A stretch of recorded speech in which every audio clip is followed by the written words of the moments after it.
Hello composters, my name is Tomas and I'm an alumni of the Student Conservation Association's Project Leader and Core programs.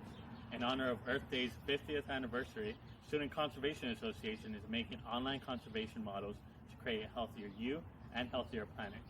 Today I will show you how to create an at-home or office compost bin. Compost is soil made from food scraps that can be an essential resource for gardening, houseplants, or given to local farmers, or, if available, to your city compost. Compost is an easy way to reduce food waste in landfills. So, now let's begin. Building a compost can be seen like following a simple recipe. You need 4 basic ingredients. Nitrogen, which is typically dirt that has worms in it. Carbon, which could be dried leaves, straw, hay, cardboard, or even paper. Water is an important ingredient in compost, and of course, air. Each ingredient will help keep your compost clean, healthy, and low maintenance. They're important ingredients to help keep your compost bin nice, clean, and free from smells. Alright, let's get down to business and make our compost. So, I'll start with the small compost. This is a small container, probably able to keep a day's worth of compost in.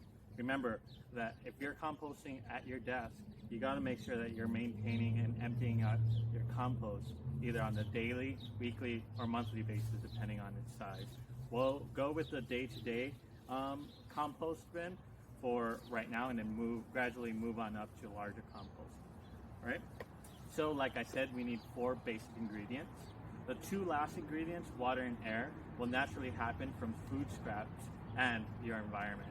So you don't have to really worry about those 2 ingredients, but you got to make sure that there's an equal amount of nitrogen and carbon in your compost bin to help reduce any kind of troubleshooting that you may have to do on your compost.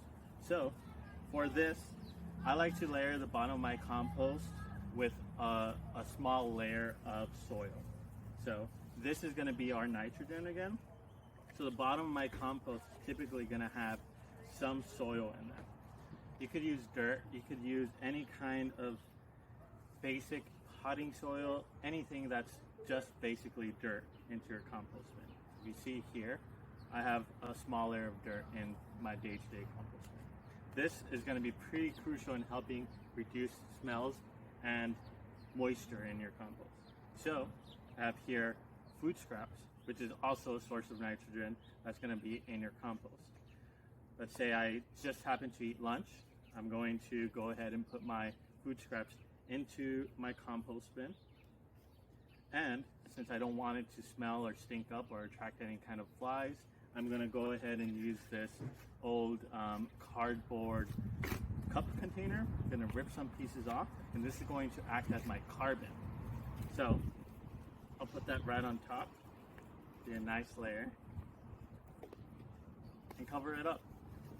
Since this is going to be emptied out by the end of the day, it doesn't need any kind of ventilation, but make sure that in order to prevent this from, again, smelling or getting too much moisture, you're emptying this out at the end of the day. So if you follow me, I'm going to empty this out into my compost. My compost is already layered, just like we would in our bin, with an equal amount of nitrogen and carbon. Compost is an important way to reduce your carbon footprint. Fears with compost are quickly eradicated when you realize how low maintenance and useful compost can be. Now that you've made your first compost, go ahead and share it with the Student Conservation Association on our Facebook, Instagram, or Twitter, and use the SA Earth Day hashtag. Thanks for joining me, and I hope all of you are composting at your home or office.